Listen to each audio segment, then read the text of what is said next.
Hi, my name is Alex and I'm with Cruises Computers, and today I'm going to be teaching you how to properly clean your PC.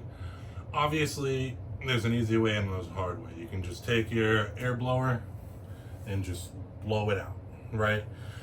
Obviously, there's some things you want to look out for, but you can realistically clean out your PC adequately fine with just that.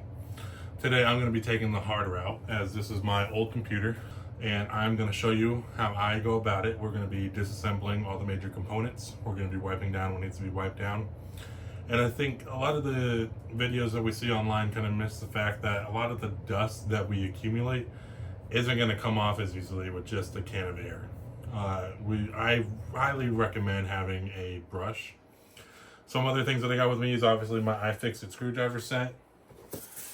These are something I usually carry on with me when I go to work. I also find for these glass or tempered glass or glass side panel systems that these will leave a pretty nice non-streak clean on it, whereas something like Windex or just the plain old paper towel isn't going to get the clean that you really need. I also have my good old trusty alcohol pads. This is more for like thermal paste and whatnot. Alcohol will not short your computer. It is a great cleaning substance that will evaporate very quickly. So you want to make sure you get the alcohol prep pads. So yeah, let's take some glamour shots of how disgusting this computer has gotten over the years. And we're going to go from there. And we'll do a before and after. And I'm quite happy to see how this is going to turn out.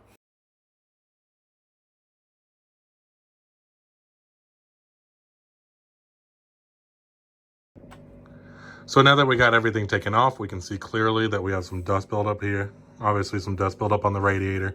That radiator did a good job of making sure these fans didn't get too dirty, but obviously there's still some dust on there. These fans are really what suffered though. You can see just the dust buildup on there. And I'll even do a demonstration of me just blowing it. You'll see that that's not gonna clean at all. Luckily for us, this is pretty clean. I'm not gonna have to remove the motherboard or anything. Still gonna take off the radiator and just the pump just to get a good cleaning out of it. But yeah, let's go from there. So I am going to do a demonstration. I'm going to go ahead and use the blower and try to blow off some of this caked on dust. We're going to see clearly that it's not going to get rid of everything, and we're going to have to take it apart and just clean it with the brush. It shouldn't take too long. One thing you want to make sure of when you're cleaning these fans is that if you spin it too much, it can actually create electricity and send it back and kill the port, kill your motherboard, whatever. More than likely, it's not going to kill the motherboard, but you do not just want these free spinning. You're going to want to hold them down. You never want to just take a can of air and just blow it all crazy. So let's go ahead and let's zoom in and we'll take a look.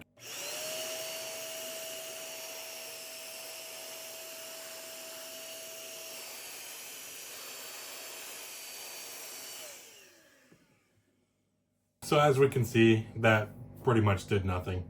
We're going to go ahead and disassemble it now. It's probably just going to be easiest to just take everything out, the fans, the radiator, and the filters, clean them all individually, and then bring it back in after, of course, we've done the main dusting of the motherboard and whatnot. Shouldn't be too hard at all. Let's get into it. Okay, so now we got the graphics card out, we got the fans and the radiator.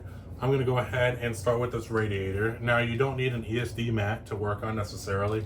I'm not necessarily scared of shock or static or whatnot. If you are worried about static, of course, you can wear an ESD bracelet. You can touch the case, the power supply, or a fridge. The metal is going to help get that static out of you. Now, what we want to do here first is just get the brush and get most of that dust off. Now, with the radiator especially, you want to be careful. You want to make sure you do not bend any of the fins. But yeah, we're going to do a little time lapse now of me brushing the radiator off and then just finishing it with the air gun, and we'll go from there.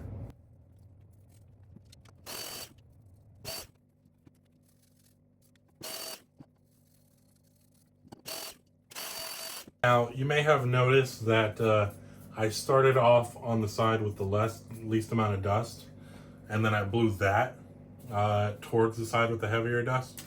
Just logically thinking, the more dust, you don't want to try to push that in more. So I'm okay with pushing the light dust through. I got most of it off and then just brushed it. And then when I was working on the heavier side, I brushed it, and then I went from the opposite side to help try to push that out. Alrighty, now pretty much the same thing with the fans. We're gonna start off with the brush, and then we're gonna move on to the air gun. Now these radiator ones weren't too bad, but we're just gonna see what we can do.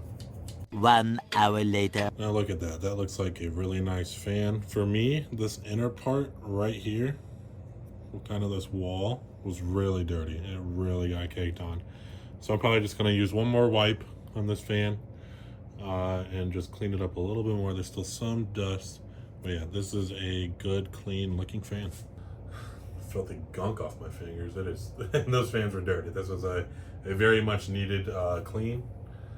I think, you know, a lot of people say clean your PC every month. I do think that is a little unrealistic for the average gamer, but it's something that I'm probably going to stick to a little bit after this. Obviously, you know, if you have like the lighter dust, like it just settled or whatnot, you're going to have an easier time cleaning than I am right now. But obviously this one was marinating for a little while, so that's when you have to resort to this. Now I have 3 clean fans. For most fans, you will see that there is a arrow pointing to the airflow. I can see right here that the airflow is coming this way. With that being said, just keep that in mind when you're putting it back together. I know I said, you know, pay attention to the stickers and whatnot earlier.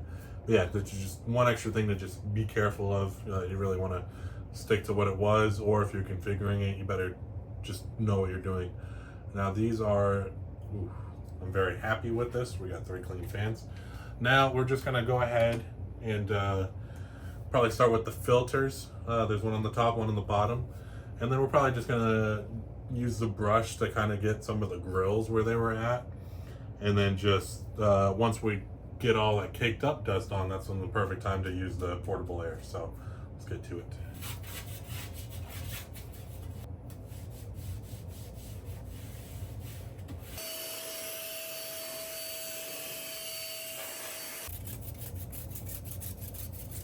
Now it is time to put everything back together. Overall, I'm quite happy with it.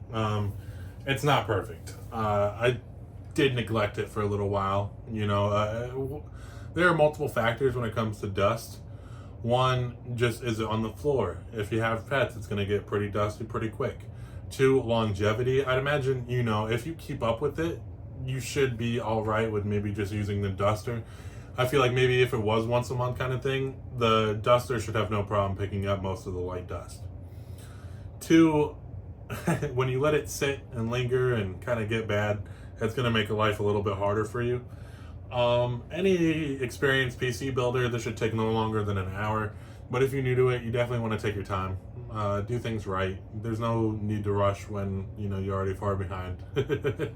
So yeah, let's just get the system put back together and all cleaned up, and we'll show you thereafter.